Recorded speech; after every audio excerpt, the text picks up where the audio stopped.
मित्रों नमस्कार, मैं आपका मित्र भूपेन ठाकरे स्वागत करता हूं अपने यूट्यूब चैनल जीएस मंथन 88 पे। और आज जो है हम लोग मध्य प्रदेश के नगरों के प्राचीन नाम और उनके जो वर्तमान नाम हैं उनको हम देखेंगे, जो कि एग्ज़ाम के दृष्टिकोण से काफ़ी महत्वपूर्ण हो जाते हैं। तो ज़्यादा देर ना करते हुए अपने वीडियो पे आते हैं और कुछ चीज़ों को देख लेते हैं। देखिए, एक साइड पे लिखा है प्राचीन नाम और दूसरे तरफ लिखा हुआ है नवीन नाम या वर्तमान नाम। तो सबसे पहले देखिए, यहाँ लिखा है बुद्ध निवासिनी। बुद्ध निवासिनी मतलब बुधनी, ठीक है। बुद्ध निवासिनी मतलब बुधनी, मतलब हमारे शिवराज सिंह चौहान जो मामा जी हैं वो बुधनी से ही आते हैं, ठीक है। तो उनका जो विधानसभा क्षेत्र है वो बुधनी है और वो बुधनी के ही रहने वाले हैं। मतलब एक्चुअली में बुधनी के रहने वाले नहीं हैं, वो बुधनी के अंतर्गत एक ग्राम है जैत, वो वहाँ के रहने वाले हैं। फिर दूसरा देखिए, यहाँ लिखा है विराटपुरी। विराटपुरी मतलब सोहागपुर, और सोहागपुर एक जो कोयला क्षेत्र है, इसको आप लोग याद रखेंगे। तो विराटपुरी प्राचीन नाम था सोहागपुर का और वर्तमान में इसको सोहागपुर कहा जाता है। माहिष्मती, ठीक है, आपको याद आया होगा माहिष्मती। बाहुबली पिक्चर देखी होगी आपने, तो माहिष्मती शासन उसमें बताया गया है। और माहिष्मती का जो नवीन नाम है वो है महेश्वर, और महेश्वर मतलब खरगोन, है ना। माहिष्मती मतलब महेश्वर। इंद्रपुट या इसको इंद्रप्रस्थ भी कहा जाता है, मतलब ये इंदौर को कहा जाता है। तो इंदौर का प्राचीन नाम क्या था? इंद्रपुट या इंद्रप्रस्थ, और कहीं कहीं आपको इंदुर भी देखने को मिल जाएगा। इसके अलावा हम थोड़ा सा नीचे आते हैं, अवंतिका या उज्जैनी, ये उज्जैन को कहा जाता है। गोपालचल या वत्स, ये ग्वालियर को कहा जाता है, अर्थात बुंदेलखंड का क्षेत्र है ये, ठीक, ये लिखा हुआ है। भोजपाल, भूपाल या भोजताल, ये भोपाल को कहा जाता है। और भोपाल नगरी की स्थापना या इसको बसाने का जो श्रेय है वो परमार वंश के राजा या पंवार वंश के जो राजा हैं, राजा भोज जी को जाता है। और ये भोपाल जो है 5 पहाड़ियों से घिरा हुआ है, ये आपको मालूम होना चाहिए, है ना। उसको याद करने की ट्रिक है स्नैक, स्नैक से आप याद कर सकते हैं। Shyamla Hills, Nevra Hills, Arera Hills, Katera Hills और ईदगाह हिल्स। तो भोपाल जो है 5 पहाड़ियों से घिरा हुआ है या 5 पहाड़ियों पर ये बसा हुआ है। दसपुर, ये प्राचीन नाम है दसपुर और इसका वर्तमान नाम है मंदसौर। इसके अलावा हम लोग आते हैं भाभरा या अलीराजपुर, और इसका वर्तमान नाम है चंद्रशेखर आज़ाद नगर। लेकिन ये नाम कहीं हमको देखने को नहीं मिलता है, हमको अलीराजपुर ही हर जगह देखने को मिलता है ना। उसके बाद काकनाद, ये सांची का प्राचीन नाम था काकनाद। इसके अलावा कुंतलपुर, कोरिया या इसको किंडिया भी कहा जाता, कोरिया का जो प्राचीन नाम था वो कुंतलपुर था। उसके बाद में विशपपुरी, मतलब सुहागपुर का प्राचीन नाम क्या था? विशपपुरी था। फिर उसके बाद में दिलीप नगर, ये दतिया का प्राचीन नाम था दिलीप नगर।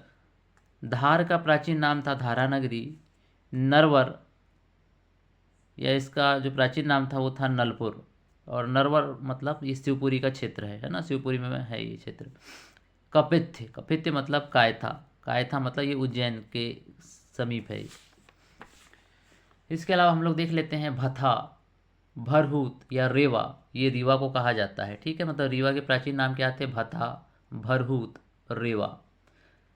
मल्हार नगरी देखिए, और इंदौर, है ना, मल्हार नगरी और इंदौर भी कहा जाता है इंदौर को, यानी इनका प्राचीन नाम था। भेलसा और बेसनगर, ये विदिशा के प्राचीन नाम थे।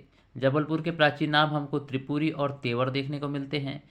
सतना का प्राचीन नाम हमको अछरा देखने को मिल जाता है। इसके अलावा खानदेश, ये जो प्राचीन नाम है ये बुरहानपुर का है, और याद रखेंगे ये मध्य प्रदेश का दक्षिणी प्रवेश द्वार कहलाता है बुरहानपुर, और बुरहानपुर को खानदेश के नाम से भी जाना जाता है ना। और केला नगरी भी जो है ये बुरहानपुर को कहा जाता है, ठीक है। फिर देखिए साजियाबाद, सादियाबाद या मांडवगढ़, ये मांडू के प्राचीन नाम हैं जो हमको देखने को मिलते हैं। इसके अलावा खानदेश देखिए दोबारा आ गया बुरहानपुर, है ना। श्रीपुरी, ये सिरपुर का प्राचीन नाम था श्रीपुरी। दतिया का प्राचीन नाम था दिलीप नगर। नरवर या इसी को शिवपुरी, मतलब ये नलपुर कहा जाता था, नरवर को प्राचीन काल में नलपुर भी कहा जाता था। खजूरवाहक या चेदी, खजुराहो, ठीक है। खजुराहो का प्राचीन नाम क्या था? खजूरवाहक या चेदी, है ना। तो हम जब 16 महाजनपद के विषय में पढ़े थे तो हमको चेदी मिला था, तो यहाँ पर क्या था, किसका प्राचीन नाम है, खजुराहो का प्राचीन नाम था।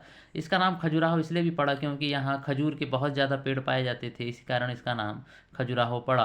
और खजुराहो में जो था चंदेल शासकों का शासन था, और जो चंदेल शासक थे उन्होंने कुछ अद्भुत जो कामुक कलाकृतियाँ थी उनको यहाँ पर खजुराहो में उकेरा है।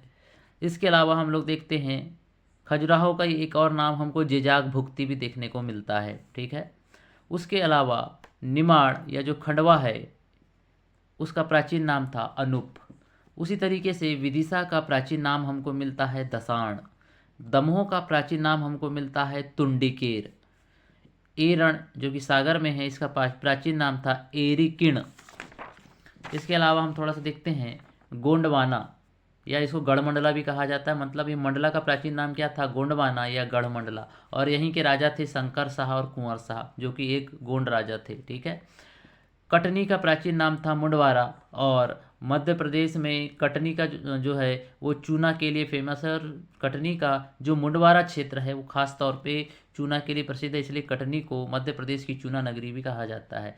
इसके अलावा शाजापुर, ठीक है, शाजापुर से अलग होकर आगरमालवा एक नया जिला बना था, आपको मालूम होगा, 16 अगस्त 2013 को। और इसका शाजापुर का प्राचीन नाम था शाहजहांपुर, ठीक है। इसके अलावा सीहोर का प्राचीन नाम निजामत ए मशरिक, ये सीहोर का प्राचीन नाम है, ठीक है। और सीहोर जो है ये भोपाल संभाग के अंतर्गत आता है। तो इस तरीके से आज का ये छोटा सा प्रयास रहा, जो कि एग्ज़ाम के दृष्टिकोण से काफ़ी महत्वपूर्ण है। आशा करता हूँ कि आप सभी लोग अच्छे से मेहनत कर रहे होंगे, पढ़ाई कर रहे होंगे, और अपने सपनों को साकार करने के लिए आप एक सही दिशा में मेहनत कर रहे होंगे। तो मिलते हैं नेक्स्ट वीडियो में। जय हिंद, जय भारत।